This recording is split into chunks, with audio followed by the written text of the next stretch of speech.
গাড়িটা হাইওয়ের উপর দিয়ে যাচ্ছিল। এবার যাওয়ার সময় হঠাৎ একটা লিকেজ হয়।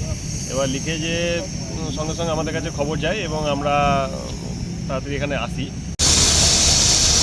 না না ওইটা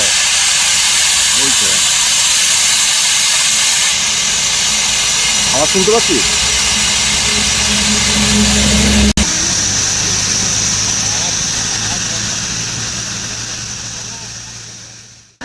পানাগড় বায়ুসেনা ছাউনির সামনে গ্যাস লিক, জাতীয় সড়কে বন্ধ যান চলাচল।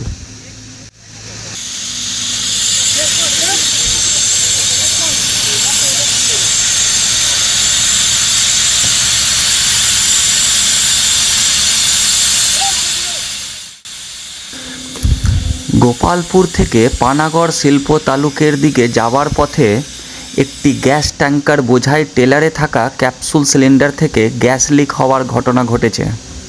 এর জেরে ট্রেলারটিকে 19 নম্বর জাতীয় সড়কের ওপর দাঁড় করিয়ে দেওয়া হয়। ঘটনাটি ঘটেছে কাকসার বিরুডিহায় বায়ুসেনা ছাউনির গেটের কাছে কলকাতাগামী লেনে। ট্রেলারটি জাতীয় সড়কের ওপর দাঁড়িয়ে যাওয়ায় কলকাতাগামী রাস্তায় সম্পূর্ণভাবে যান চলাচল বন্ধ হয়ে যায়। খবর পেয়ে দ্রুত ঘটনাস্থলে পৌঁছায় কাকসা থানার পুলিশ এবং দমকল বাহিনীর একটি ইঞ্জিন। দমকল কর্মীরা গোটা এলাকা ঘিরে নিরাপত্তা বলয় তৈরি করেন এবং সাধারণ মানুষকে নিরাপদ দূরত্বে সরিয়ে দেওয়া হয়। ঘটনার খবর দেওয়া হয় সংশ্লিষ্ট সংস্থার আধিকারিকদের। প্রায় 1 ঘন্টা পরে তারা ঘটনাস্থলে পৌঁছে মেরামতির কাজ শুরু করেন। দমকল আধিকারিকরা জানান, অবস্থা বলতে দেখুন, গাড়িটা হাইওয়ের উপর দিয়ে যাচ্ছিল। এবার যাওয়ার সময় হঠাৎ একটা লিকেজ হয়। এবার লিকেজে সঙ্গে সঙ্গে আমাদের কাছে খবর যায় এবং আমরা তাড়াতাড়ি এখানে আসি। এসে দেখি যে এখানে গাড়ির মধ্যে 8টা সিলিন্ডার আছে। ওই 8টা সিলিন্ডারের মধ্যে একটা সিলিন্ডার লিক করেছে এবং এই লিকেজ রিপেয়ারিংয়ের জন্য ওদের টেকনিশিয়ানের লোকজনকে খবর দেওয়া হয়েছিল। ওনারা এসছেন। এবার যত তাড়াতাড়ি সম্ভব ওনারা লিকেজ করতে পারবেন।